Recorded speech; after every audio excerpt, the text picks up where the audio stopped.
First, China's annual legislative meetings have finished. Premier Li Keqiang met with the media and answered questions regarding reforms, anti-corruption, and economic growth. For more details, our reporter Zhang Nini joins us from Beijing. And what did we hear about the economy?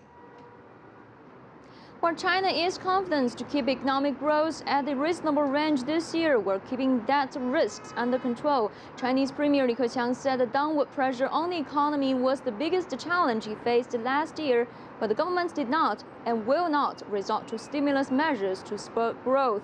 This year's GDP target was set at about 7.5%. Premier Li said there's a level of flexibility in the targets. Take a listen.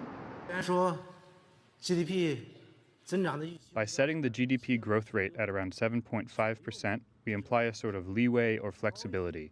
We have some tolerance. As for the acceptable lowest GDP growth rate, it must ensure full employment and help increase people's income. We will not pursue GDP growth rate above everything. The GDP growth we want should benefit the people, help increase the quality and efficiency of economic development, and contribute to energy conservation and environmental protection. Li maintained that the GDP figures need to provide for an additional 16 to 17 million jobs every year. Phil. One of the hot topics has been the government debt, specifically the local debt issue. Anything said about that? Where China's mounting government debt is considered as a potential danger to financial stability, and the country has started to take steps to address the issue. At the press conference, the Premier Li said the debt risks is generally under control, with the debt to GDP ratio below internationally recognized warning line.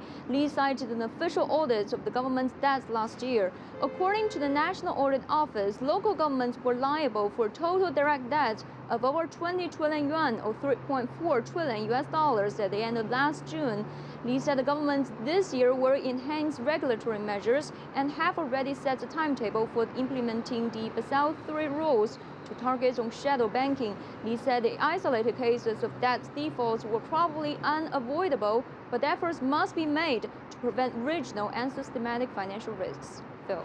Zhang Nini, Beijing, thank you for more.